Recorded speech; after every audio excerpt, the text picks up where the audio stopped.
Udara malam di bulan ke-9 kehamilannya tak lagi terasa sejuk bagi Mawar. Rumah itu, tempat ia dan Rio dulu membangun harapan setelah ijab kabul 2 tahun lalu, kini seperti bangunan mati tanpa cinta. Dindingnya masih berdiri kokoh, tapi tidak dengan hatinya. Mawar duduk di sudut kamar, di atas kasur yang mulai terasa keras, meski dulu begitu empuk saat mereka masih sering tertawa bersama di atasnya. Perutnya membuncit besar.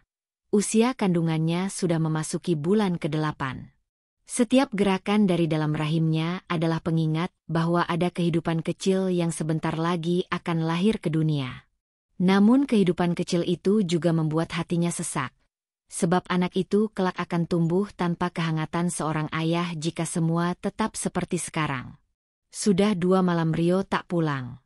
Dan saat terakhir dia pulang pun, pria itu hanya datang untuk mengambil uang di dompet Mawar, lalu pergi tanpa sepatah kata. Dulu, Mawar selalu bertanya, "Kamu kemana?" Atau, "Kenapa kamu berubah?" Tapi kini, dia tak lagi mencari jawaban. Sebab dari waktu ke waktu, pertanyaan-pertanyaannya hanya dibalas dengan kemarahan, umpatan, atau tatapan kosong yang menusuk hatinya. Rio bukan lagi lelaki hangat yang dulu melamarnya dengan tangan gemetar dan mata berkaca-kaca. Entah sejak kapan dia mulai sering pulang larut malam, membawa aroma alkohol dan parfum asing yang menusuk hidung. Entah sejak kapan dia mulai menghindari tatapan mata Mawar, seakan malu pada sesuatu. Atau barangkali, dia memang tak punya rasa malu lagi. Mawar menyandarkan tubuhnya pada dinding. Tangannya membelai perutnya perlahan. "Maaf ya, nak, ibu lelah," bisiknya pelan, menahan air mata yang mendesak keluar. Ia masih ingat bagaimana Rio dulu begitu bahagia saat Mawar memberitahukan bahwa dirinya hamil. Rio mengangkat tubuh Mawar, memeluknya dengan tawa riang, dan berkata, "Aku bakal jadi ayah." Saat itu, mereka berdua seperti sedang berada di film drama romantis. Tapi ternyata, cerita mereka berubah jadi tragedi lebih cepat dari yang diduga. Pukul menunjukkan jam 11 malam ketika suara pintu depan berderit. Mawar yang semula tertidur dalam duduk langsung terbangun. Jantungnya berdebar. Ia mengelus perutnya, menenangkan bayi yang ikut gelisah. Rio datang. Tapi bukan kepulangannya yang ditunggu. Mawar hanya ingin tahu, apakah malam ini suaminya akan menyapanya atau tidak. Langkah kaki itu terdengar malas dan berat. Pintu kamar terbuka begitu saja, dan aroma menyengat menyeruak ke seluruh ruangan. Parfum wanita, alkohol, dan keringat bercampur menjadi satu. Rio berdiri di ambang pintu. Rambutnya acak-acakan, bajunya sedikit kusut. Matanya sayu namun jelas tidak mengantuk. Dia memandangi Mawar dengan tatapan jengah. "Kamu belum tidur?"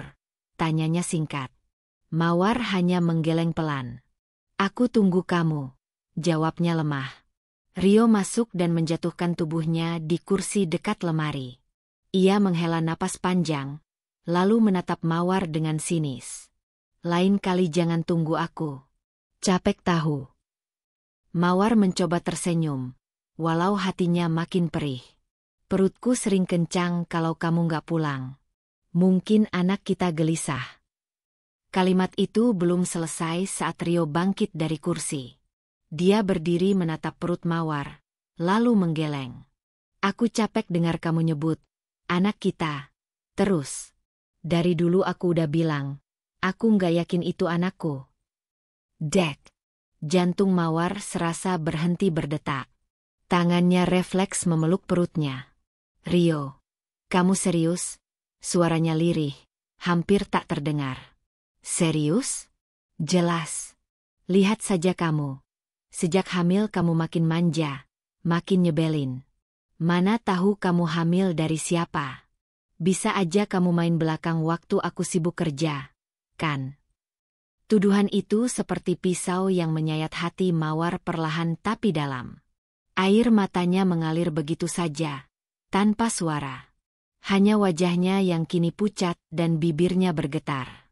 Ia tak menyangka, laki-laki yang pernah dia pilih dengan doa dan cinta, kini berdiri sebagai penuduh keji yang bahkan tak sudi menyentuh anaknya sendiri. Rio, aku nggak pernah selingkuh. Kamu tahu itu.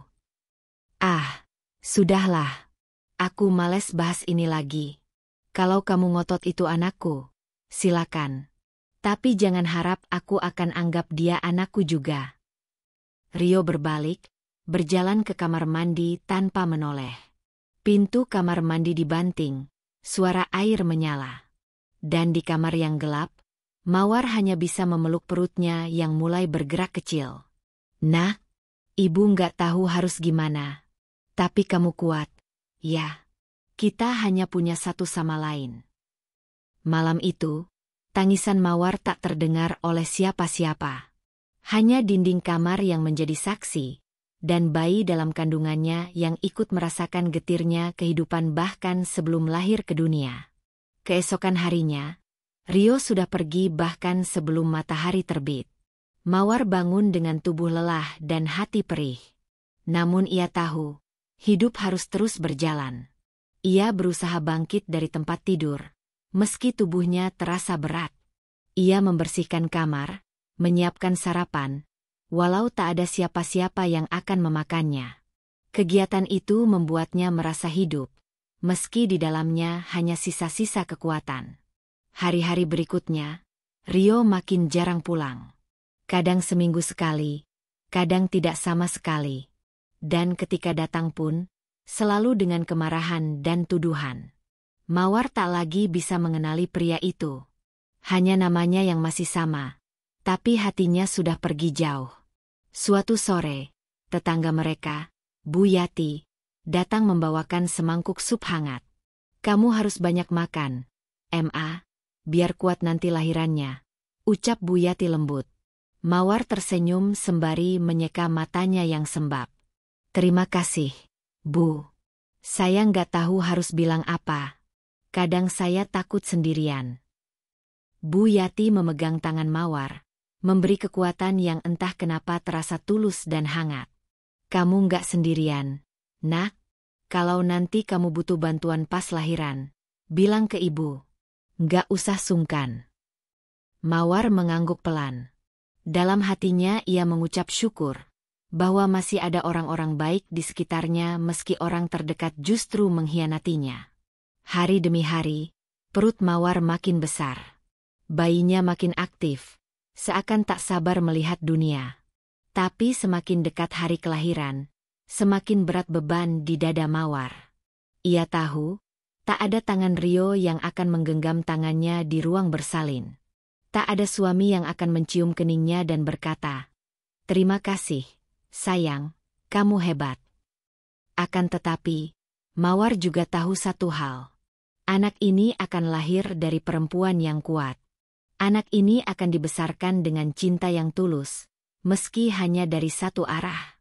Dan cinta itu akan cukup, lebih dari cukup, untuk menggantikan sosok yang memilih pergi. Malam sebelum kontraksi pertamanya datang, Mawar berbicara pelan pada anak dalam kandungannya. Besok mungkin kamu akan lahir, Nak. Tapi ayahmu, dia mungkin takkan datang. Tapi ibu akan selalu ada. Selalu. Jangan takut ya. Kita mulai semuanya dari nol. Tapi kita bisa. Bayi dalam perutnya menendang pelan seakan menjawab. Dan saat itulah, untuk pertama kalinya dalam berbulan-bulan, Mawar tersenyum sambil menangis. Sebab dia tahu, cinta yang akan menyambut anaknya kelak, bukan berasal dari janji manis, tapi dari perjuangan nyata seorang ibu. Tangis pertama bayi itu terdengar memecah keheningan ruang bersalin. Dengan tubuh yang lemah dan wajah penuh peluh, Mawar menatap makhluk kecil yang baru saja keluar dari rahimnya. Tubuh mungilnya masih dibalut selimut rumah sakit, kulitnya merah, tangisnya nyaring. Tapi bagi Mawar, itu adalah suara kehidupan, suara kekuatan. Air matanya tumpah begitu saja. Bukan karena sakit, bukan pula karena lelah, melainkan karena haru yang tak bisa dilukiskan oleh kata-kata. Selamat ya, Bu Mawar. Anaknya laki-laki, sehat, ucap perawat sambil tersenyum, meletakkan bayi kecil itu di atas dadanya. Mawar mendekap erat sang bayi. Bayi itu menoleh kecil ke arahnya, seolah mencari wajah yang telah 9 bulan bersamanya. "Namamu Rizky," bisik Mawar penuh cinta. "Kamu hadiah terbaik yang Tuhan titipkan ke ibu." Namun tak ada tangan lain yang menggenggam tangannya. Tak ada pria yang berdiri di samping ranjang, mencium keningnya sambil berkata bahwa dia bangga. Tak ada Rio. Rio bahkan tidak muncul saat Mawar menghubunginya ketika kontraksi pertama datang. Ia hanya menjawab pesan dengan singkat, "Aku sibuk." Sejak itu, telepon Mawar tak lagi diangkat, pesannya tak dibalas. Malam saat Mawar dibawa ke rumah sakit oleh Bu Yati, Rio sedang entah di mana. Bahkan ketika Mawar melahirkan seorang bayi laki-laki yang wajahnya mirip sekali dengannya, bola mata yang sama, hidung yang mirip, rahang yang tegas, Rio tak ada untuk menyaksikannya. 2 hari pasca persalinan, Mawar akhirnya dipulangkan. Ia pulang ke rumah yang terasa semakin dingin. Dengan tubuh masih lemah dan luka yang belum pulih, ia menggendong Rizky pulang tanpa sambutan apapun. Rumah itu sunyi, sepi, dan kosong. Rio baru datang malam harinya, dan kedatangannya justru membawa badai. "Sudah lahiran?" tanya Rio datar dari ambang pintu kamar. Matanya sedikit merah, entah karena lelah atau minuman. Mawar, yang tengah menyusui Rizky, menoleh perlahan. Hatinya berdegup kencang. "Iya, Rio. Ini anak kita. Laki-laki." Rio melangkah masuk. Tapi alih-alih tersenyum atau mendekati bayi itu, ia hanya menatap dari jauh. Tatapan yang membuat Mawar menggigil. "Mirip kamu, kan?" tanya Mawar pelan, mencoba menghangatkan suasana. Rio mendekat sedikit. Tatapannya tajam, tidak percaya. Lalu tiba-tiba, keluar kata-kata yang merobek hati Mawar lebih dalam dari proses melahirkan. "Bayi ini bukan anakku." Dunia Mawar seolah berhenti berputar. Rizky yang baru saja menyusu tertidur lelap di pelukannya. Tapi tangan Mawar gemetar. "Rio, apa maksudmu?" tanyanya nyaris berbisik. "Jangan main drama, Mawar. Aku tahu kamu pasti selingkuh. Dari awal aku udah curiga. Kamu hamil waktu aku jarang pulang. Anak ini lahir pun aku nggak pernah merasa punya ikatan." Air mata Mawar jatuh, satu persatu. "Tapi kamu suamiku. Aku nggak pernah menyentuh laki-laki lain." Rio mengangkat alis. "Kamu kira aku bakal percaya? Aku nggak bisa hidup sama perempuan pembohong kayak kamu. Dan denger ya, aku udah bikin surat talak. Kita selesai." Mawar terdiam. Bibirnya membisu. Dadanya sesak. Rio meletakkan secari kertas di atas meja. Tanpa tanda tangan resmi, tanpa pengacara, tanpa proses. Hanya tulisan tangan kasar yang menyatakan bahwa dia menceraikan Mawar. "Aku mau kamu keluar dari rumah ini. Bawa anakmu itu. Ini bukan rumahmu lagi." Mawar menahan napas.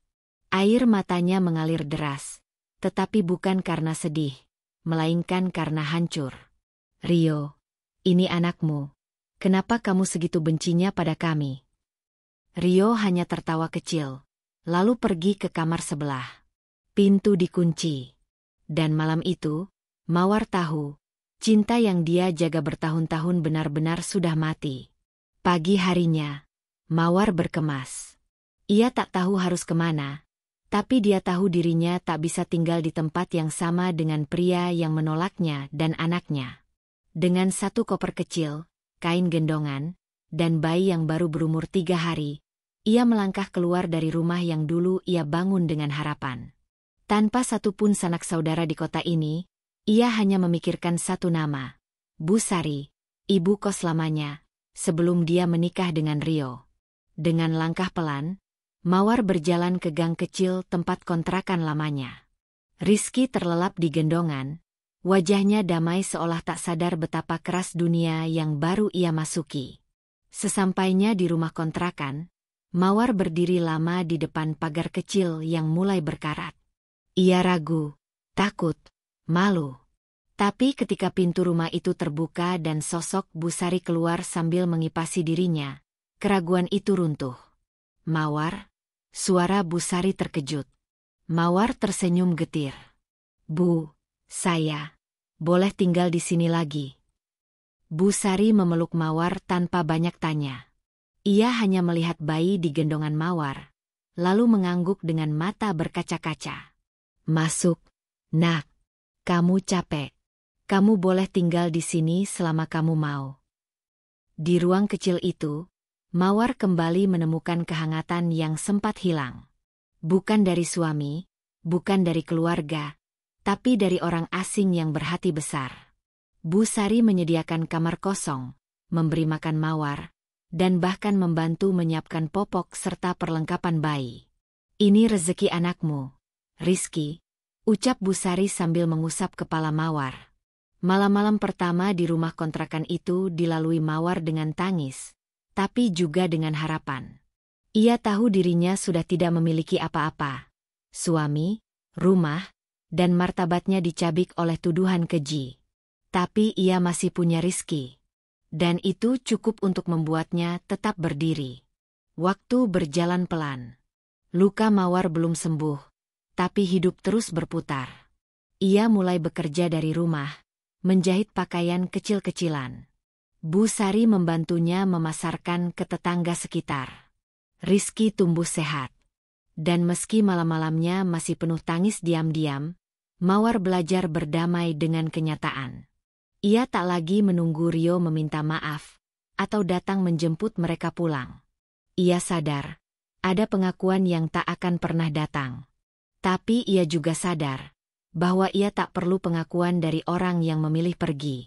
Yang ia butuhkan sekarang hanyalah cinta, dan ia sudah memilikinya, dalam wujud bayi mungil yang menggenggam jarinya setiap malam sebelum tidur.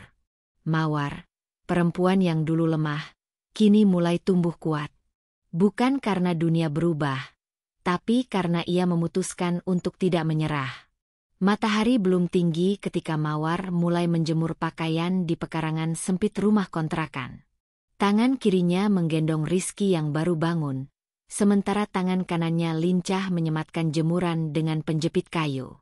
Sesekali ia menyeka keringat di pelipis, lalu tersenyum pada bayi mungil dalam pelukannya. "Bangun pagi ya, nak? Nanti ibu ajak kamu keliling cari rezeki," ucapnya lembut sambil menciumi pipi Rizky yang masih merah merona. Rizky belum genap 3 bulan, tapi tangis dan tawanya sudah menjadi bagian dari hidup Mawar. Sejak pagi buta hingga malam larut, hidupnya hanya tentang satu hal, bertahan.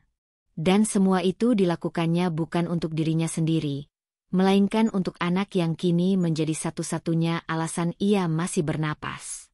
Setelah memastikan semua pakaian selesai dijemur, Mawar memandikan Rizky dengan air hangat dari termos bekas yang ia panaskan tadi malam. Bak mandi kecil itu dipinjam dari tetangga sebelah. Sabun bayi murah, handuk bekas yang dulu hadiah dari pengajian, dan minyak telon yang sudah hampir habis. Semua menjadi perlengkapan sederhana tapi penuh kasih. Rizky tertawa kecil saat kakinya menyentuh air. Mawar ikut tertawa, meski matanya merah karena kurang tidur. "Hebat anak ibu, kuat ya, nak. Jangan pernah sakit, ya." Namun harapannya itu hanya bisa dipanjatkan dalam doa.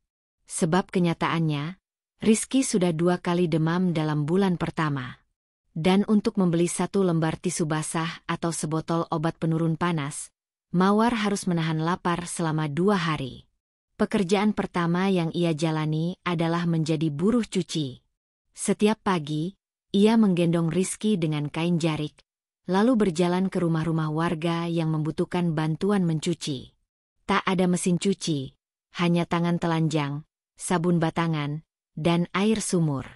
Tangan Mawar melepuh dalam seminggu, kukunya menghitam, dan ruas-ruas jarinya nyeri setiap malam.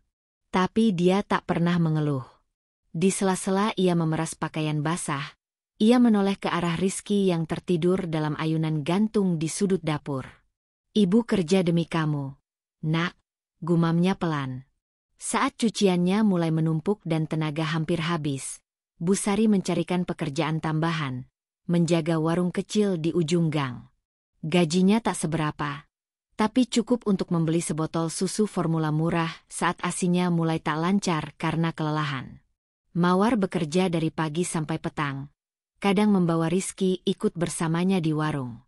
Ia menaruh anaknya di keranjang plastik yang dialasi kain, memandikannya dengan air galon, dan menyusuinya di sela waktu pelanggan sepi. Beberapa orang mencibir. Anaknya dibawa-bawa terus. "Nggak kasihan? Gitu amat ya hidup." Namun Mawar hanya tersenyum. Ia lebih memilih mendengar ocehan orang daripada menitipkan anaknya pada sembarang tempat. Ia pernah hampir menitipkan Rizky pada tetangga. Tapi saat melihat cara mereka mengabaikan anak sendiri demi nonton sinetron, hatinya langsung ciut. "Maaf ya, saya urungkan niatnya," ujarnya sambil kembali menggendong Rizky. Hidup memang sulit. Tapi tiap kali ia memandang wajah Rizky, semua kesulitan itu seolah tak ada artinya. Suatu hari, saat hujan deras mengguyur kota, Rizky demam tinggi. Tubuhnya panas, bibirnya pecah-pecah, dan ia tak berhenti menangis. Mawar panik. Uangnya tinggal belasan ribu. Ia belum dibayar dari warung dan cucian masih menumpuk. Di bawah deras hujan, ia membungkus Rizky dengan kain dan berjalan kaki ke apotek kecil. Setibanya di sana, ia hanya bisa membeli 1 sachet obat penurun panas cair yang termurah. Apoteker menatapnya iba. "Bu, ini belum cukup dosis untuk bayi seusia ini." Mawar menunduk. "Saya akan kembali lagi lusa, Pak. Tolong simpan sisanya, saya janji akan bayar." Ia tak tahu apakah pria itu percaya atau tidak, tapi obat itu diberikan padanya. Dan malam itu, ia mengompres Rizky dengan kain basah, mengganti bajunya setiap jam, dan memangku tubuh mungil itu sepanjang malam tanpa tidur.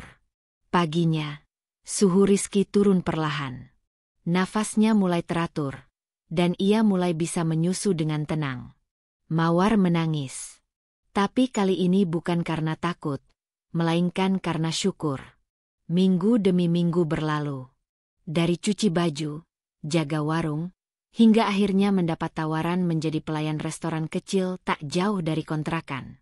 Restoran itu milik sepasang suami istri yang kasihan melihat Mawar sering membawa Rizky ke warung. "Saya lihat kamu rajin. Kalau kamu mau, bantu-bantu di tempat saya. Nanti kalau kerja, anakmu bisa tidur di belakang dapur," ujar Bu Lilis, pemilik restoran itu. Mawar langsung mengangguk. "Saya bersedia, Bu. Asal saya boleh sesekali tengok anak saya saat kerja." Dan sejak itu, hidup Mawar sedikit lebih terang. Ia bekerja dari sore hingga malam, membersihkan meja, mencuci piring, melayani pelanggan. Rizky diletakkan dalam keranjang kecil di belakang dapur, dijaga bergantian oleh Bu Lilis dan beberapa pegawai lain. Penghasilannya memang tak banyak, tapi cukup untuk menabung Rp5.000 per hari. Setiap malam, ia membuka kaleng biskuit kosong dan memasukkan uang itu ke dalamnya. "Buat sekolah kamu nanti, nak," bisiknya sambil menepuk pantat kecil Rizky yang mulai tidur. Hari-hari berlalu dalam kesederhanaan. Tapi dalam kesederhanaan itu, Mawar belajar banyak hal. Tentang kekuatan, tentang ketabahan, dan tentang cinta yang tak pernah meminta kembali. Ia bukan lagi Mawar yang dulu. Luka hatinya memang belum benar-benar sembuh. Tapi kini ia punya tujuan. Ia punya alasan untuk terus berjalan, meski harus merangkak. Karena di tiap peluh yang mengalir, di tiap popok yang diganti, di tiap tangis tengah malam yang ia redam dengan nyanyian lembut, ia melihat masa depan yang ia perjuangkan. Setiap kali Rizky tertidur dalam pelukannya, ia tak bisa menahan air mata. Bukan karena lelah, melainkan karena rasa syukur yang begitu dalam. Dan suatu malam, ketika hujan rintik turun perlahan, Mawar menatap wajah Rizky yang mulai bisa mengoceh. Tangannya mungil menggenggam jari ibu dengan erat. "Nak, kamu akan jadi orang besar suatu hari nanti," ucap Mawar dengan suara gemetar. "Ibu nggak punya apa-apa untuk diwariskan, tapi ibu punya semangat. Dan kamu adalah semangat itu." Rizky tersenyum kecil dalam tidurnya, seolah mengerti. Dan malam itu, di kamar sempit berdinding triplek, Mawar merasa lebih kaya daripada siapapun di dunia ini. Karena ia memiliki cinta yang tulus, dan alasan untuk terus melangkah. Pagi itu langit tak terlalu cerah, tapi hati Mawar berbinar seperti langit yang baru saja dilintasi pelangi. Di tangan kanannya, sebuah map plastik biru berisi surat lamaran kerja yang ditulis tangan. Di tangan kirinya, Rizky menggenggam erat, kini sudah berusia 5 tahun, memakai kemeja kecil dan celana panjang bekas sumbangan tetangga. "Ibu mau kerja di kantor hari ini, Nak," ucap Mawar pelan, berjongkok menyamai tinggi anaknya. Rizky mengangguk polos. "Ibu pasti diterima." Mawar tersenyum kecil, mengusap rambut anaknya. "Amin." Peluang ini datang tak terduga. Seorang pelanggan warung tempat Mawar biasa menjaga mengenal seorang pemilik kantor distribusi barang harian.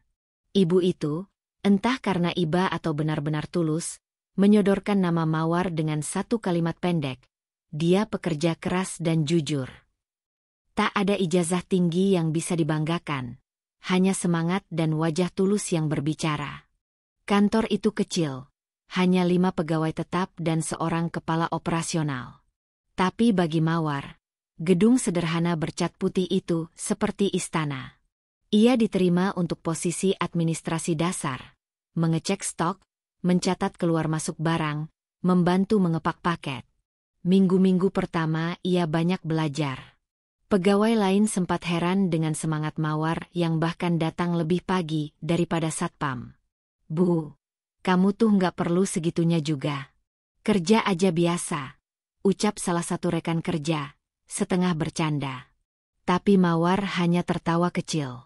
"Kalau saya nggak sungguh-sungguh, saya malu sama anak saya." Setiap kali gaji bulanan datang, sebagian langsung disisihkan untuk biaya hidup, sebagian untuk tabungan pendidikan Rizky. Sisanya, seperti biasa, ditaruh dalam kaleng kecil yang kini makin berat. Rizky mulai masuk sekolah dasar di tahun yang sama. Sekolah negeri biasa, tapi cukup bagus dan punya program beasiswa untuk anak kurang mampu yang nilainya tinggi. Mawar datang sendiri ke sekolah membawa dokumen seadanya. Ia tak banyak bicara, hanya menunjukkan nilai ujian TK Rizky yang memuaskan dan surat keterangan tak mampu dari RT. Kepala sekolah membaca perlahan, lalu menatap Mawar yang berdiri kaku di ujung ruangan. "Anaknya pintar, Bu. Kita terima, dan soal biaya, kita bantu dengan dana bos. Tapi harus janji, anaknya harus tetap rajin, ya." Mawar menunduk, matanya basah. "Saya janji, Pak. Saya akan dampingi anak saya sekuat tenaga." Sejak hari itu, rutinitas Mawar bertambah satu. Mengantar dan menjemput Rizky dari sekolah, memeriksa tugas-tugasnya, dan sesekali duduk bersamanya untuk belajar walau ia sendiri tak terlalu paham pelajaran zaman sekarang. Tapi satu hal yang tak pernah ia lupakan, menemani. Meski lelah bekerja dari pagi sampai sore, malam harinya ia tetap sempat membacakan cerita atau hanya mendengarkan ocehan Rizky tentang guru dan teman-temannya. Di kantor, Mawar makin dikenal karena kedisiplinannya. Ia tak pernah cuti tanpa alasan jelas, tak pernah datang terlambat, dan selalu mencatat dengan rapi setiap detail barang yang keluar masuk. Suatu hari, kepala operasional, Pak Dodi, datang menghampirinya. "Bu Mawar, kamu bisa bantu bikin laporan bulanan, enggak? Yang biasa dikerjain Dika. Dia lagi ambil cuti panjang." Mawar sempat panik, karena belum pernah menyusun laporan sedetail itu. Tapi ia tak menolak. Malamnya, setelah Rizky tidur, ia belajar lewat ponsel pinjaman dari Bu Sari, membaca artikel tentang format laporan sederhana di kantor kecil. 2 malam ia begadang, lalu menyerahkan laporan dengan tangan gemetar. Pak Dodi membaca pelan, lalu mengangguk. Rapi. Detail. Kamu kerjakan sendiri. Mawar mengangguk pelan. Saya belajar sedikit-sedikit, Pak. Hari itu, untuk pertama kalinya, ia pulang dengan senyum lebar. Bukan karena pujian, tapi karena tahu dirinya masih bisa belajar, masih bisa maju, walau dari titik paling bawah. Di lingkungan tempat tinggalnya, banyak yang mulai menghargai Mawar. Ia bukan lagi janda ditinggal suami, seperti dulu, tapi perempuan tangguh yang bisa berdiri sendiri tanpa meminta-minta. Bu Kos, yang selama ini menolongnya, sering memandangnya dengan bangga. Kamu tuh bukti hidup, kalau Tuhan gak pernah tidur, ucapnya suatu malam. Yang sabar, yang jujur, pasti dibukakan jalan. Mawar hanya tersenyum, menatap langit dari balik jendela kamarnya yang mulai reot. Dulu saya kira saya sendiri, Bu. Tapi ternyata saya cuma lupa bahwa Allah selalu ada. Ia tak pernah membalas kebencian. Nama Rio sudah lama ia hapus dari doa-doanya, bukan karena dendam sudah hilang, tapi karena hatinya kini sibuk untuk hal yang lebih penting, masa depan anaknya. Saat ulang tahun Rizky yang ke-7, Mawar tak punya cukup uang untuk membeli kue. Tapi ia membuatkan nasi goreng kesukaan anaknya dan membungkus hadiah kecil. Sebuah pensil warna isi 12 yang dibelinya dari gaji tambahan. Rizky menerimanya dengan mata berbinar. Ibu, aku suka banget. Mawar menahan air mata. Ibu janji, tahun depan, kita rayain di tempat yang lebih bagus ya. Tapi Rizky hanya menggeleng. Aku nggak butuh tempat bagus. Ibu aja udah cukup. Kalimat itu terukir di hati Mawar. Malam itu, ia berlutut di sajadah yang sudah usang, menengadah dengan penuh harap. Ya Allah, kuatkan aku. Jangan izinkan anakku merasakan pahit seperti yang aku rasakan. Cukup aku saja. Tahun-tahun terus berlalu. Luka lama memang tak pernah benar-benar hilang, tapi ia tak lagi bernanah. Mawar belajar menerima, bukan dengan pasrah, tapi dengan lapang dada.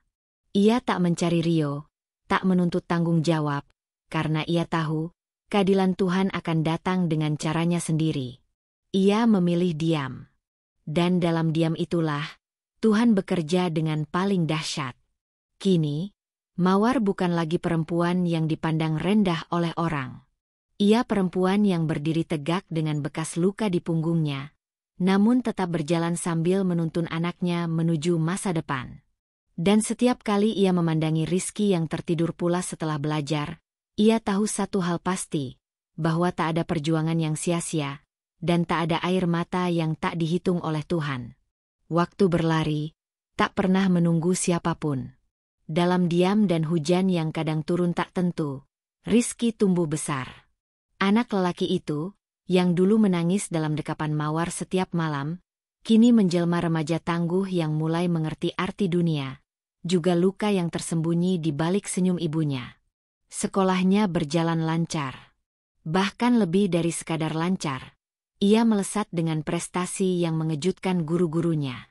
Juara kelas hampir tiap semester, mewakili sekolah dalam lomba Olimpiade Sains, hingga akhirnya mendapat beasiswa penuh untuk masuk SMP favorit di kota. Mawar selalu hadir di tiap pengumuman kelulusan. Ia berdiri di antara para orang tua lain dengan pakaian seadanya, kadang masih memakai baju kerjanya dari kantor. Tapi senyum dan sorot matanya mengalahkan kilau pakaian siapapun. Setiap kali nama Rizky dipanggil sebagai juara, semua mata memandang ke arah mereka. Beberapa berbisik kagum. Yang lain mengangguk dalam diam. Tak ada yang tahu seberapa banyak air mata yang dikorbankan ibu itu. Namun memasuki usia remaja, pertanyaan-pertanyaan mulai muncul dalam benak Rizky. Ia menyimpannya rapat bertahun-tahun, tapi lambat laun ia tak bisa terus diam. Setiap kali teman-temannya pulang dijemput ayah, setiap kali ada acara sekolah bertema, peran ayah dalam hidupku, hatinya terasa janggal. Seolah ada ruang kosong yang tak bisa ia isi dengan apapun. Suatu malam, saat hujan mengguyur atap rumah kontrakan mereka dengan irama cepat, Rizky duduk di meja belajarnya, namun matanya menatap kosong keluar jendela. "Ibu," panggilnya pelan.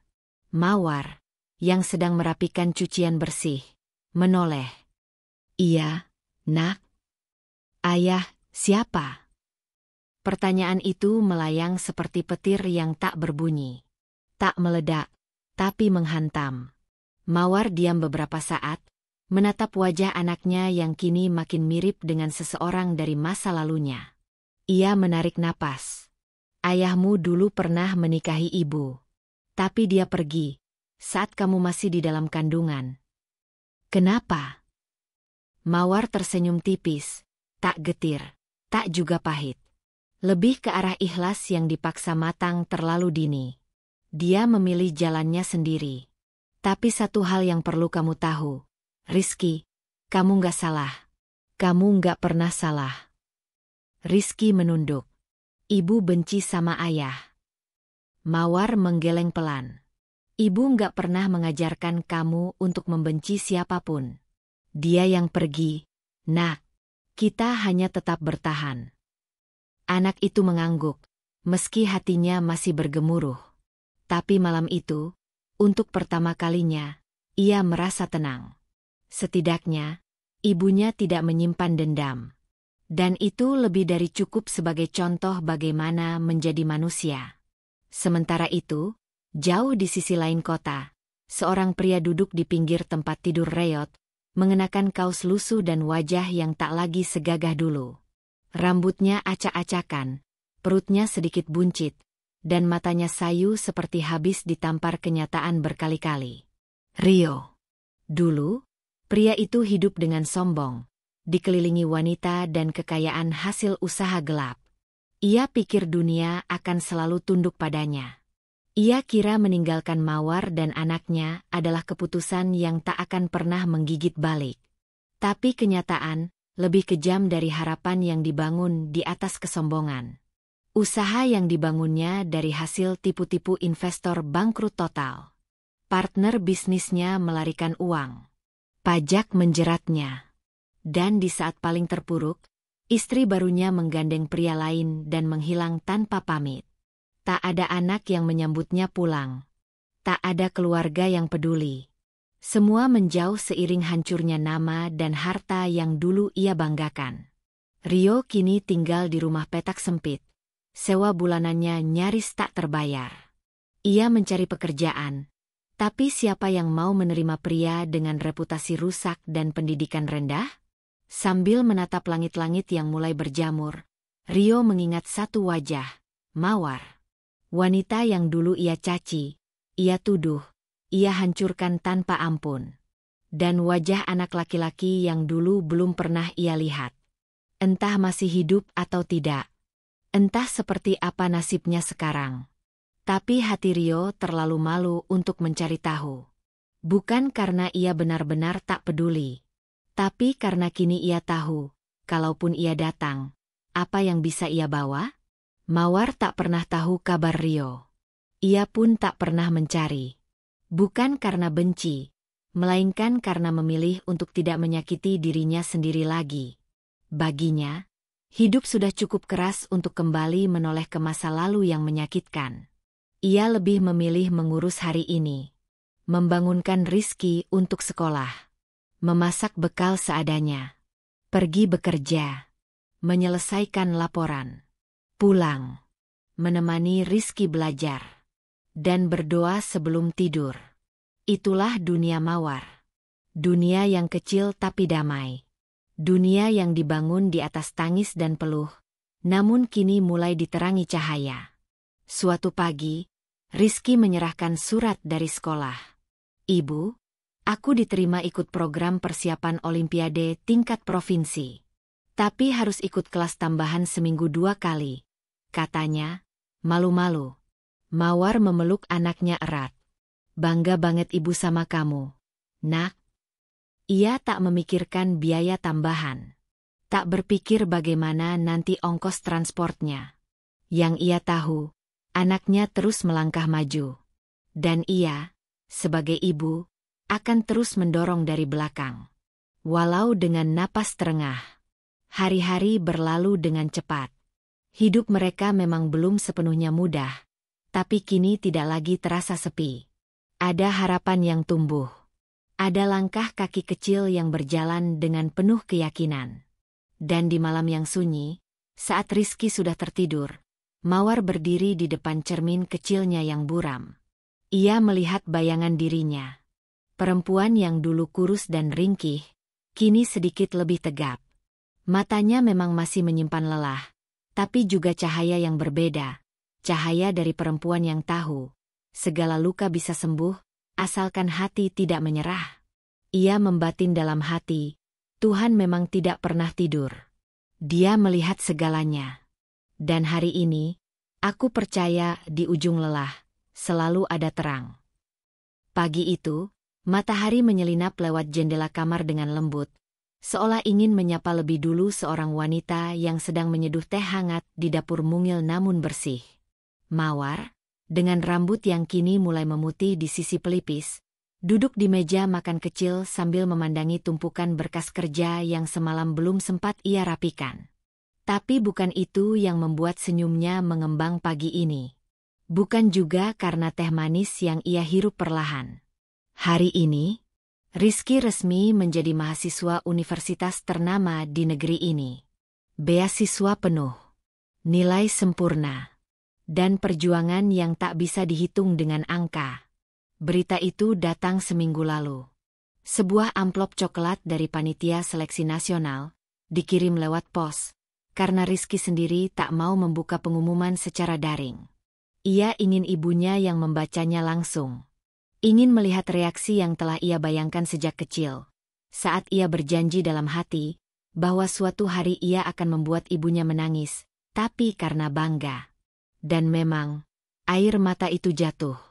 Tepat saat Mawar membaca, "Selamat, Anda dinyatakan diterima." Sisanya kabur karena pandangannya sudah tertutup oleh air mata yang tak bisa lagi ditahan. Kini, hari-hari mereka tak lagi sesulit dulu. Mawar yang dulu hanya buruh cuci kini telah menjabat posisi manajerial di kantor tempat ia bekerja. Bertahun-tahun ia lewati dengan kerja keras, tanpa mengeluh, tanpa sedikit pun terlibat dalam drama kantor. Kedisiplinan dan kejujurannya tak bisa dibantah. Atasan yang baru bahkan menyebutnya sebagai tulang punggung operasional kantor.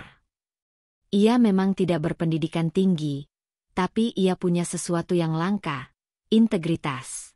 Dengan gajinya yang sudah cukup baik dan tambahan dari tabungan yang perlahan terkumpul selama bertahun-tahun, Mawar dan Rizky akhirnya pindah dari kontrakan kecil itu. Rumah baru mereka tak mewah, tapi nyaman. 2 kamar, halaman kecil dengan pot-pot bunga yang Mawar rawat setiap pagi, dan dapur mungil yang menghadap ke taman belakang. Itulah rumah impian Mawar. Bukan karena besarnya, tapi karena disitulah kenangan baru akan dibangun, bukan lagi luka lama yang dikenang. Rizky sendiri bukan hanya sibuk kuliah. Ia mulai merintis usaha kecil-kecilan secara daring. Membuka jasa bimbingan belajar online untuk anak-anak SD dan SMP, sesuatu yang ia jalani dengan tekun di sela kuliah. Ia tak mau sepenuhnya bergantung pada beasiswa. "Anak muda harus bisa berdiri sendiri, Bu," katanya suatu malam sambil membenahi laptopnya yang mulai melambat. Mawar hanya tersenyum, lalu menepuk punggung anak itu pelan. "Tapi kamu tak pernah sendiri, Nak. Ada ibu. Selalu ada." Dan memang itulah kekuatan yang tak pernah luntur dari seorang Mawar. Ia tak punya warisan harta, tapi ia memberikan Rizky fondasi kehidupan yang lebih kokoh dari apapun. Kasih sayang, nilai hidup, dan semangat pantang menyerah. Tahun-tahun pun berlalu cepat. Rizky melewati masa kuliah dengan prestasi yang membanggakan. Beasiswa tetap ia pegang, bahkan beberapa kali mewakili kampusnya dalam kompetisi nasional. Usahanya juga mulai berkembang. Kini sudah memiliki 3 pengajar tambahan dan puluhan murid tetap setiap bulan. Mawar, di usianya yang sudah hampir setengah abad, masih bekerja dengan semangat. Tapi kali ini, bukan karena terpaksa. Bukan karena terhimpit keadaan. Melainkan karena ia menikmati hasil perjuangannya sendiri. Setiap malam, mereka makan bersama di meja makan kecil. Masih meja yang sama sejak mereka tinggal di kontrakan dulu. Bagi Mawar, itu bukan sekadar meja. Itu saksi bisu dari tangis, doa, dan tawa yang mereka bagi berdua selama ini. Dan tibalah hari itu, hari di mana seluruh perjuangan seakan mencapai puncaknya. Wisuda. Rizky berdiri tegap di atas podium, mengenakan toga dan jubah hitam, sementara Mawar duduk di barisan tamu undangan, mengenakan kebaya sederhana berwarna biru tua. Wajahnya berseri, walau matanya berkaca-kaca sejak pertama memasuki aula. Saat nama, Rizky Fadilah, dipanggil sebagai lulusan terbaik di jurusannya, seluruh ruangan bertepuk tangan. Mawar menunduk, menutup mulutnya dengan tangan, menahan haru yang tak bisa lagi dibendung. Tangis itu bukan tangis biasa. Itu adalah lelehan dari segala luka, lelah, dan air mata yang ia telan sendiri selama bertahun-tahun. Ia melihat Rizky di atas sana, tersenyum ke arahnya. Dan dalam hatinya, ia berbisik, "Terima kasih, Tuhan. Semua lelahku tak sia-sia." Setelah acara selesai, Rizky menghampirinya dan langsung memeluknya erat, tanpa banyak kata. "Ibu, ini semua karena Ibu." Mawar memeluk anak itu erat-erat, seperti tak ingin melepaskannya dari dunia. "Tidak, Nak. Ini karena kamu tidak pernah berhenti berusaha." Dan di bawah langit sore yang mulai jingga, dua sosok itu berdiri dalam pelukan, di antara ratusan orang. Tapi bagi Mawar, tak ada dunia lain yang lebih lengkap dari saat itu. Bukan karena gelar atau toga, tapi karena tahu bahwa ia telah berhasil menjadi ibu yang baik. Seorang wanita biasa yang memenangkan pertempuran luar biasa. Di perjalanan pulang, Mawar menatap keluar jendela mobil kecil mereka yang kini mulai terasa nyaman untuk ditumpangi. Lalu menoleh ke arah Rizky, yang duduk menyetir dengan wajah cerah. "Bu," kata Rizky tiba-tiba. "Aku lagi kumpulin uang buat bikin tempat les offline. Nggak besar, tapi nanti ada ruang baca buat anak-anak yang nggak mampu juga." Mawar terdiam sejenak, lalu tersenyum lembut. "Kalau begitu, Ibu mau bantu bersih-bersih di sana nanti. Kayak dulu bersihin rumah kontrakan kita." Mereka tertawa bersama, dan dalam tawa itu, tak ada lagi sisa luka. Hanya syukur dan harapan. Dan cinta yang tak pernah padam. Dunia punya caranya sendiri untuk mempertemukan orang, bahkan setelah luka dan waktu yang panjang. Rizky, pemuda yang dulu hanya tinggal di kontrakan sempit bersama ibunya, kini menjelma menjadi sosok inspiratif yang digemari banyak orang. Di usia muda, ia tidak hanya menjadi lulusan terbaik dari universitas ternama, tetapi juga mendirikan sebuah lembaga pendidikan nonformal yang fokus membantu anak-anak dari keluarga kurang mampu mendapatkan akses belajar yang layak. Namanya mulai dikenal di berbagai media. Bukan karena sensasi, tapi karena cerita perjuangannya yang menyentuh. Media menyebutnya, anak dari ibu tunggal yang menaklukkan dunia. Tapi bagi Rizky, tak ada satupun kata dalam pujian itu yang lebih penting dari satu nama, Mawar. Di sebuah auditorium yang penuh dengan ratusan pasang mata, Rizky berdiri dengan mikrofon di tangan. Kemeja putih sederhana membalut tubuhnya, rambutnya disisir rapi, dan senyumnya tak pernah lepas dari wajahnya yang bersinar penuh semangat. "Kalau kalian tanya siapa pahlawan hidup saya," katanya, menatap seluruh peserta seminar yang duduk dengan antusias, "saya akan jawab, ibu saya." Tepuk tangan bergemuruh, tapi Rizky melanjutkan dengan tenang. "Ibu saya bukan orang kaya. Ia tidak tamat kuliah, tidak paham teknologi. Tapi beliau bekerja mencuci baju orang lain, menjaga warung, menjadi pelayan restoran, semua demi saya. Ia tidak pernah menitipkan saya ke sembarang tempat. Ia yang mengajari saya bagaimana menjadi manusia, bukan hanya sukses di atas kertas. Wajahnya mulai berubah, mata berkaca-kaca. Suaranya bergetar namun tegas. Dalam hidup ini, saya hanya punya satu orang yang saya percaya tidak akan pernah meninggalkan saya, dan itu ibu saya. Beliau tidak pernah membicarakan ayah saya. Katanya, dia yang pergi, bukan kita yang salah. Kamera televisi menyorot wajah Rizky dengan penuh hormat. Siaran itu langsung tayang di sebuah stasiun TV nasional, dan tak butuh waktu lama sebelum potongan videonya menyebar di media sosial dan diberitakan di berbagai portal berita.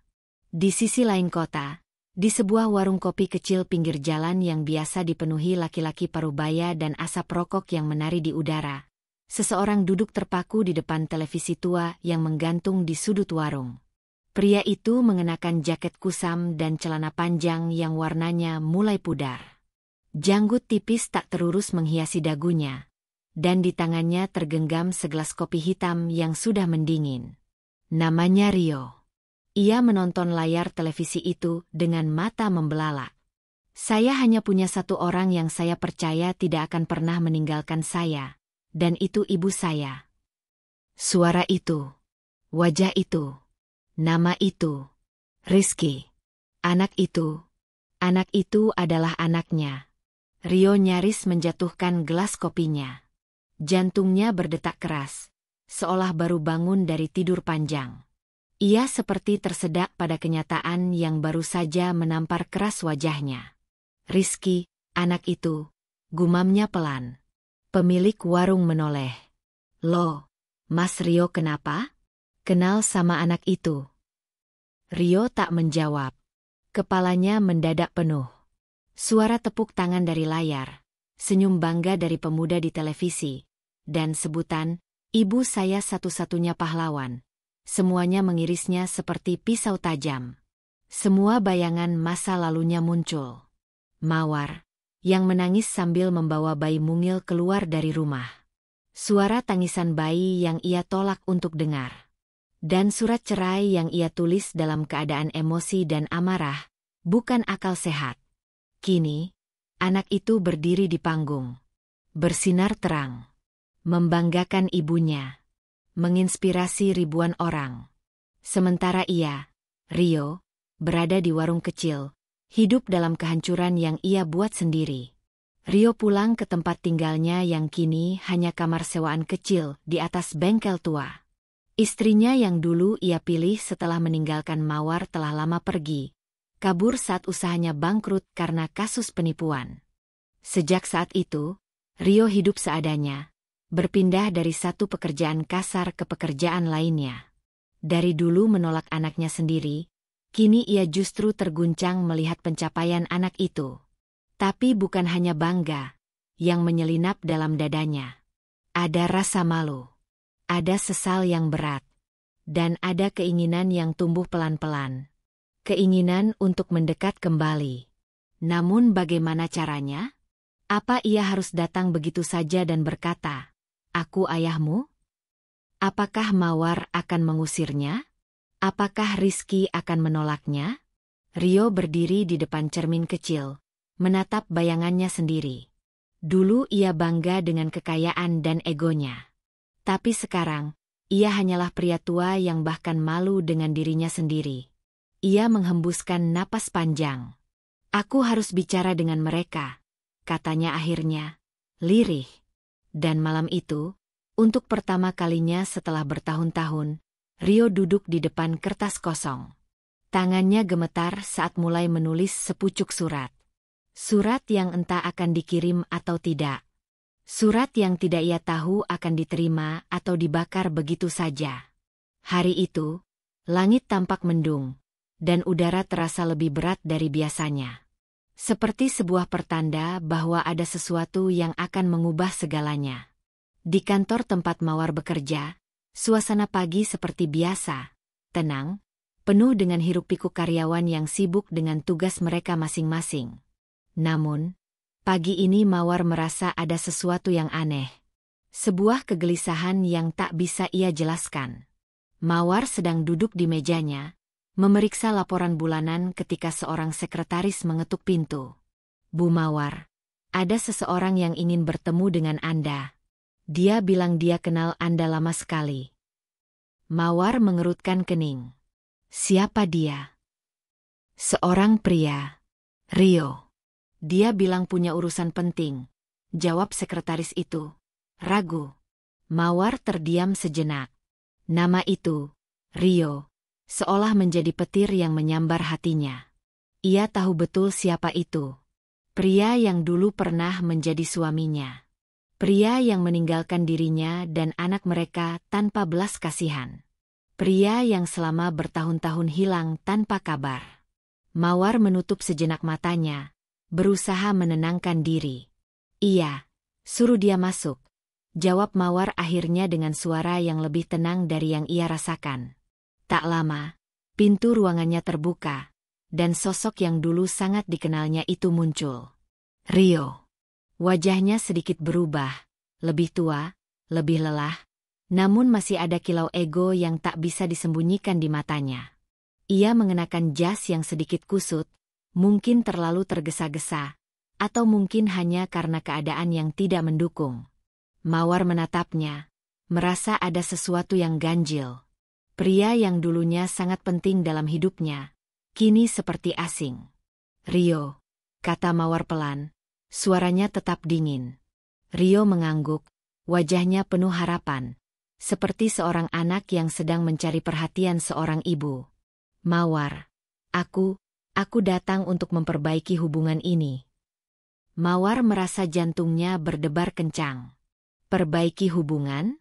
5 tahun telah berlalu sejak perceraian mereka.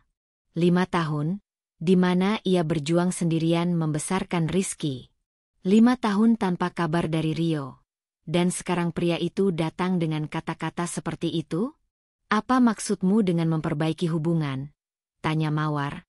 Suara tegasnya sedikit menyentuh ketegangan yang ada di udara. Rio menarik napas panjang, seolah ia telah menyiapkan kalimat ini selama bertahun-tahun. Aku ingin mengenal anak kita. Aku ingin menjadi bagian dari hidupnya. Mawar. Aku ingin mengakui Rizky sebagai anakku. Mawar terdiam, matanya yang tajam menatap Rio dengan penuh kecaman. Sekarang kamu datang dan ingin mengakui Rizky? Setelah semua yang terjadi. Mawar berdiri dari kursinya dan mendekat ke Rio. Wajahnya kini lebih dekat dari sebelumnya, dan dalam diam, ada bayangan masa lalu yang muncul, menyakitkan, penuh dengan air mata yang telah lama ia pendam. Rio menunduk, berusaha mencari kata-kata yang tepat, tapi Mawar tidak memberinya kesempatan. Dulu kamu pergi, meninggalkan kami begitu saja, kata Mawar, suaranya rendah, penuh luka. Aku membesarkan Rizky tanpa kamu. Tanpa bantuanmu. Tanpa kabar darimu. Kamu memilih untuk meninggalkan kami, dan sekarang kamu datang untuk meminta pengakuan. Rio terdiam. Kata-katanya seperti terhenti di tenggorokannya. Mawar melangkah mundur, melepaskan tangan yang sempat terulur, dan kembali duduk di mejanya. Pandangannya kosong. Penuh rasa sakit yang tak bisa ia ungkapkan dengan kata-kata. Ayahmu hanya menyumbang darah, bukan hidup, jawab Mawar dengan tegas. Suaranya sekeras batu yang jatuh ke laut yang tenang, memecah kesunyian. Kalimat itu seperti petir yang menyambar Rio. Terdengar begitu jelas, begitu tajam. Kata-kata itu adalah kenyataan yang harus diterimanya. Rio hanya diam, mencoba menahan perasaan yang seakan menghancurkan egonya. Sakit. Rizky, yang sejak tadi diam-diam mengintip melalui celah pintu, mendengar setiap kata yang keluar dari mulut ibunya. Hatinya bergejolak. Ia tidak tahu harus merasa marah atau kasihan melihat ayahnya yang tampak canggung, bingung, dan terlambat. Rizky berjalan mendekat, tubuhnya yang tinggi tegap kini berdiri di samping Mawar. Wajahnya yang dulu polos kini penuh dengan ketegasan yang sama dengan ibunya. Matanya tajam menatap Rio, dan suara tegasnya menggelegar di ruang itu. Siapa kamu? tanya Rizky dengan nada yang tak bisa disembunyikan. Apa yang kamu cari sekarang? Rio menatap Rizky, bingung. Anak itu, anak yang dulu ia tolak, sekarang berdiri di hadapannya dengan tatapan penuh pertanyaan yang tidak bisa ia jawab. Rizky tidak memberikan kesempatan untuk mencari alasan atau penjelasan. Ia sudah tahu siapa dirinya. Anak yang dibesarkan tanpa seorang ayah. Dan ia tak perlu lagi mencari tahu siapa Rio. Mawar menatap Rizky dengan bangga, meskipun hatinya masih dipenuhi perasaan campur aduk. Dia ayahmu, jawab Mawar pelan, namun penuh makna. Tapi ayah bukan hanya soal darah. Seorang ayah adalah mereka yang ada saat kamu jatuh, yang membimbingmu saat kamu tidak tahu jalan. Dan dia sudah lama pergi. Rio menelan ludahnya. Semua yang ia rencanakan, semua harapan untuk memperbaiki semuanya, seakan hancur dalam sekejap. Wajah Rizky yang penuh tekad dan keberanian, sebuah wajah yang lahir dari perjuangan tanpa dirinya, membuatnya merasa seperti seorang asing. Sekarang kamu sudah tahu siapa aku, lanjut Rizky, suaranya lebih rendah namun tetap jelas. Tapi aku tidak butuh pengakuan dari orang yang tidak pernah ada saat aku membutuhkan. Mawar menatap Rio sekali lagi, matanya penuh dengan kebencian yang terpendam begitu lama. Kamu sudah terlambat, Rio. Sejak saat kamu pergi, hidup kami sudah berjalan tanpa kamu. Dan itu lebih baik. Rio berdiri, gelisah. Tidak ada kata-kata lagi yang bisa ia ucapkan. Tidak ada alasan yang bisa memperbaiki semuanya. Semua yang telah ia lakukan hanya membangun dinding yang tak bisa ia hancurkan. Ia berjalan mundur, langkahnya berat. Sebelum keluar, ia menatap Mawar satu kali lagi. Aku minta maaf, bisiknya, dengan suara yang hampir tak terdengar. Tapi Mawar tidak menjawab. Hatinya sudah terlalu keras untuk memaafkan. Rio keluar dari ruang kantor itu, meninggalkan masa lalunya yang kelam. Sementara itu, Mawar menatap pintu yang tertutup dengan rasa lega yang datang terlambat, namun cukup untuk membuatnya merasa bebas. Rizky berdiri di sampingnya, dan dengan pelan, Mawar merangkulnya. Kita sudah cukup kuat, nak, katanya. Kamu sudah menjadi kebanggaan kita. Tidak ada yang bisa menghancurkan kita. Rizky tersenyum, meyakinkan ibunya bahwa mereka akan terus berjalan bersama, apapun yang terjadi. Kehidupan seringkali memberikan kejutan yang tak terduga, dan beberapa kejutan itu justru datang di waktu yang salah. Setelah pertemuannya yang canggung dengan Mawar dan Rizky, Rio merasa kebingungannya berubah menjadi sebuah keputusasaan yang menggerogoti jiwanya. Tidak ada lagi yang bisa dia lakukan untuk memperbaiki kesalahan masa lalu, dan hatinya mulai dipenuhi dengan penyesalan yang tak berujung. Namun, bagi Rio, penyesalan bukanlah sesuatu yang menghentikan langkahnya. Setelah pertemuan itu, ia mulai menyebarkan berita kemana-mana, mencoba untuk meyakinkan semua orang bahwa Rizky adalah anaknya, meskipun kenyataannya ia tak pernah menjalani peran sebagai seorang ayah dalam hidup anak itu. Dia berharap bahwa dengan mengklaim Rizky, dia bisa mendapatkan keuntungan dari kesuksesan yang mulai diraih oleh anak itu. Rizky yang kini dikenal sebagai seorang pembicara muda dan pengusaha sukses, menjadi perhatian banyak orang. Dan bagi Rio, itu adalah kesempatan terakhir untuk mendapatkan bagian dari keberhasilan yang tak pernah ia cicipi. Berita tentang Rio yang mengklaim dirinya sebagai ayah Rizky mulai tersebar di berbagai media. Wartawan berdatangan, mendatangi Mawar dan Rizky, meminta konfirmasi. Beberapa media besar mulai menggali cerita tentang masa lalu mereka yang kini kembali menyentuh permukaan. Rizky, yang sudah lama terbiasa dengan ketenaran ibunya, tetap tenang menghadapi semua pertanyaan yang datang tanpa henti. Ia tahu bahwa hidupnya tidak akan terganggu oleh kehadiran Rio yang muncul begitu saja untuk mengklaim sebuah hak yang tak pernah ia tunaikan. Dia bukan ayah saya, ujar Rizky kepada wartawan dengan nada tegas dan jelas, sambil mengingatkan mereka bahwa ia tidak pernah membutuhkan Rio untuk mencapai kesuksesan yang telah ia raih. Saya dibesarkan oleh ibu saya, Mawar, seorang wanita yang lebih kuat dari siapapun yang saya kenal. Ayah saya adalah dia, bukan orang lain. Mawar, yang berdiri di samping Rizky, hanya tersenyum dengan penuh kebanggaan. Tidak ada rasa sakit yang menyertainya lagi saat mendengar nama Rio disebut. Semua luka yang dulu ia rasakan sudah sembuh, bahkan lebih kuat dari sebelumnya. Ia tahu bahwa kehidupannya bersama Rizky telah membentuk jalan mereka berdua, dan jalan itu tidak membutuhkan Rio untuk menjadi utuh. Tapi sementara itu, keadaan Rio semakin memburuk. Usahanya yang dulu besar, yang ia banggakan, kini hancur.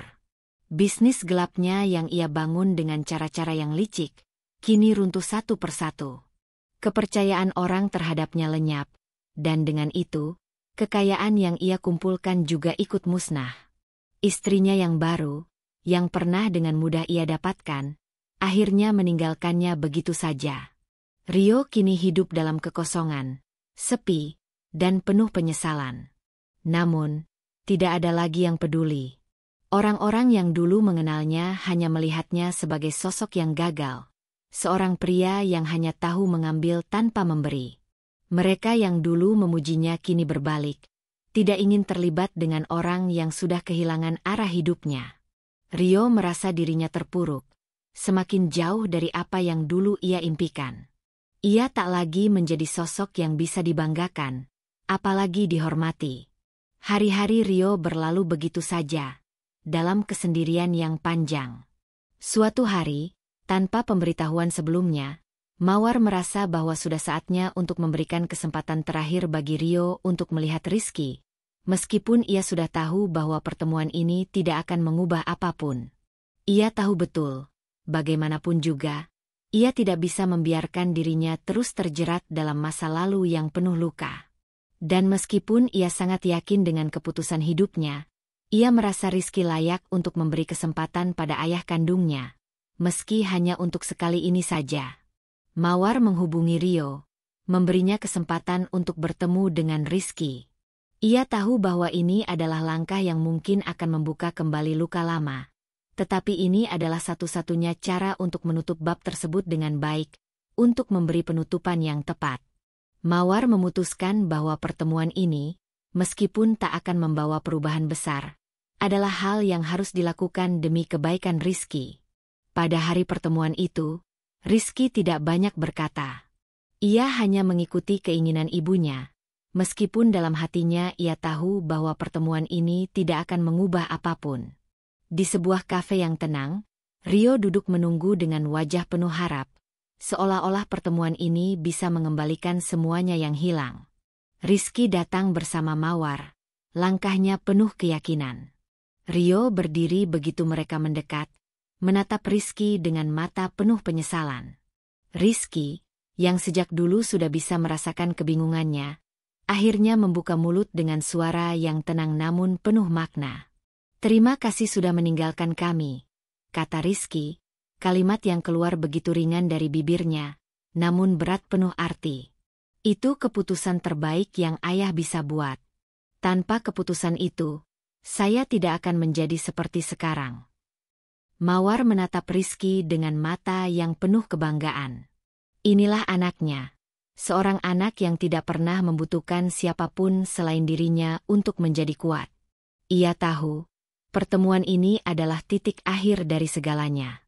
Rio mungkin berharap ada jalan untuk kembali, tapi bagi Rizky, ini adalah babak terakhir yang harus ditutup dengan cara yang bijaksana. Rio terdiam. Kata-kata terhenti di tenggorokannya. Tidak ada yang bisa ia katakan setelah mendengar kalimat itu.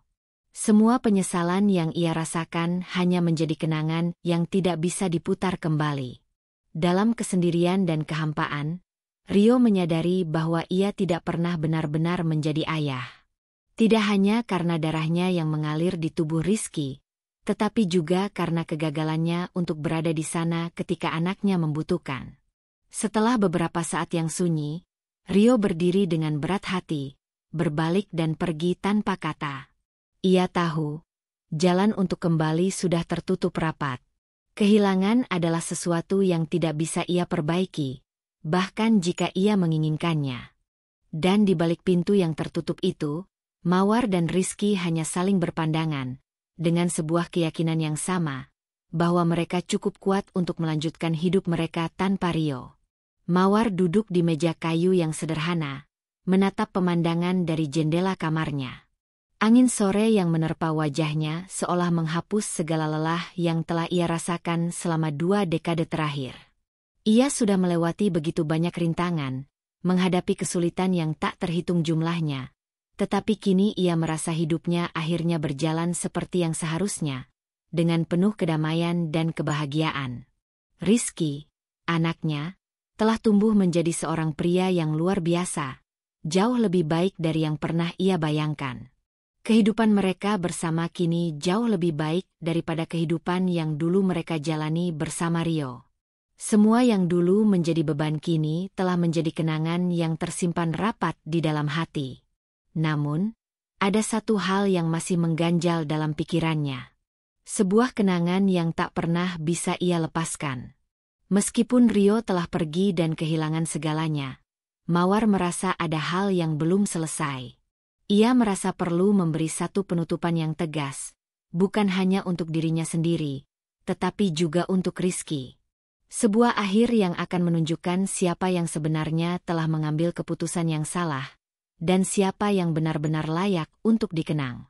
Dengan tekad bulat, Mawar mulai menulis sebuah surat. Ia tidak hanya menulis untuk dirinya sendiri, tetapi juga untuk Rizky, agar anaknya tahu betapa besar perjuangan ibunya selama ini. Mawar menulis dengan hati-hati, mengingat semua perjalanan hidup mereka, setiap tetes air mata, setiap tawa yang mereka bagi, dan setiap langkah yang mereka ambil bersama. Dan di akhir suratnya, ia menulis satu kalimat yang sederhana namun penuh makna. Kau kehilangan kami selamanya bukan karena nasib, tapi karena pilihanmu sendiri. Surat itu ditujukan kepada Rio, pria yang telah membuat hidupnya dan Rizky sengsara selama bertahun-tahun. Ia tahu, Rio tidak akan pernah mendapatkan kesempatan untuk membalikan semuanya. Surat itu bukan untuk meminta maaf, bukan pula untuk memberi kesempatan kedua. Ini adalah sebuah pengakuan akan kekuatan yang ia temukan dalam dirinya sebagai seorang ibu, dan sebagai seorang wanita yang pantang menyerah. Setelah surat itu selesai, Mawar memutuskan untuk mengirimkannya ke alamat terakhir yang ia ketahui. Ia tahu itu akan menjadi akhir dari segalanya. Setelah surat itu dikirim, ia merasa seolah-olah seluruh beban yang ada di pundaknya selama bertahun-tahun akhirnya terangkat. Tidak ada lagi ruang untuk penyesalan, tidak ada lagi ruang untuk seseorang yang tidak pernah menghargai kehadirannya. Hari demi hari berlalu, dan kabar tentang Rio semakin buruk. Usaha-usaha gelapnya telah benar-benar hancur. Tidak ada lagi tempat yang mau menerimanya. Dia diusir dari hampir semua tempat yang dulu bisa memberinya hidup. Kawan-kawan lamanya menjauh, dan bahkan orang-orang yang pernah berhubungan dengannya, kini tidak lagi peduli. Rio yang dulu sombong dan penuh ambisi, kini tinggal sebatang kara, tak punya siapa-siapa. Di sisi lain, Mawar dan Rizky terus melangkah maju. Mereka kini tinggal di rumah yang lebih besar dan lebih nyaman, hasil dari kerja keras dan perjuangan mereka selama ini. Rizky yang kini menjadi seorang pengusaha muda yang sukses, tak pernah melupakan siapa yang telah mendukungnya sejak kecil. Ia selalu berkata bahwa segala prestasinya adalah hasil dari keteguhan hati dan kerja keras ibunya. Mereka kini bukan hanya hidup bahagia, tetapi juga berusaha untuk memberi manfaat kepada orang lain, terutama bagi para ibu tunggal yang berada dalam kesulitan yang sama seperti yang pernah Mawar alami. Mawar dan Rizky mulai terlibat dalam berbagai program sosial yang membantu ibu-ibu tunggal lainnya. Mereka memberikan dukungan, pelatihan, dan bantuan kepada mereka yang membutuhkan. Mawar merasa bahwa ini adalah cara terbaik untuk menunjukkan kepada dunia bahwa seorang wanita bisa bangkit dari segala cobaan, dan bahwa ibu adalah pahlawan yang sebenarnya dalam kehidupan anak-anak mereka. Di suatu pagi yang cerah, setelah segalanya berjalan dengan baik, Mawar duduk di kursi taman rumah mereka. Rizky sedang berbicara di telepon dengan salah satu mitra bisnisnya, dan Mawar hanya tersenyum melihat anaknya yang telah tumbuh dewasa menjadi orang yang sangat berbeda dari Rio. Rizky menutup telepon dan berjalan menuju ibunya. "Mama, aku bangga padamu," kata Rizky dengan suara penuh kekaguman. Mawar hanya tersenyum dan menjawab, "Kamu yang membuat aku bangga, Nak." Di dalam hatinya, Mawar merasa seolah-olah ia telah membuktikan sesuatu yang jauh lebih besar daripada sekadar balas dendam. Ia telah menunjukkan bahwa kehidupan mereka bisa lebih baik tanpa Rio. Bahwa, meskipun perjalanan mereka penuh dengan luka, mereka bisa tetap kuat dan sukses. Tidak ada yang bisa menghentikan mereka. Bukan Rio, bukan masa lalu, dan tentu saja, bukan pilihan buruk yang pernah dibuat oleh orang yang tak layak disebut sebagai ayah. Dan dengan senyum kemenangan itu, Mawar menutup hari mereka dengan satu pemikiran. Ini bukan tentang membalas dengan dendam, tapi menunjukkan siapa yang benar-benar layak untuk dikenang. Tutup buku. Dan biarkan dunia tahu bahwa kisah ini adalah kisah seorang ibu yang telah menang melawan dunia. Untuk para pembaca yang telah menyimak perjalanan Mawar dan Rizky, saya ingin mengingatkan bahwa hidup memang penuh dengan ujian. Terkadang, kita merasa begitu terpuruk, dihadapkan pada keputusan-keputusan sulit dan tantangan yang tampaknya tak ada habisnya. Namun, ingatlah bahwa setiap cobaan yang datang bukan untuk menghancurkan kita, melainkan untuk menguatkan kita. Seperti yang ditunjukkan Mawar, meskipun ia harus melalui banyak penderitaan dan kehilangan, ia tidak pernah menyerah pada harapan dan cita-cita untuk masa depan yang lebih baik. Ia memilih untuk terus bertahan, untuk mengasihi dan mendidik anaknya, dan akhirnya mencapai kebahagiaan yang sejati. Jangan pernah meremehkan kekuatan hati seorang ibu atau kekuatan tekad untuk bangkit dari keterpurukan. Seperti Mawar, kita semua punya kekuatan dalam diri kita untuk melewati badai dan keluar sebagai pribadi yang lebih kuat. Tetaplah percaya pada diri sendiri. Jangan biarkan kesulitan menghentikan langkahmu. Setiap langkah kecil yang kita ambil menuju masa depan yang lebih baik, meskipun penuh perjuangan, akan membawa kita lebih dekat pada kebahagiaan yang layak kita dapatkan. Terima kasih telah mengikuti perjalanan ini. Semoga kisah ini memberi inspirasi dan kekuatan bagi kalian semua untuk terus berjuang, mengejar impian, dan menjaga harapan. Salam hangat dan penuh kasih. Semoga hari-harimu dipenuhi dengan kebahagiaan dan kedamaian.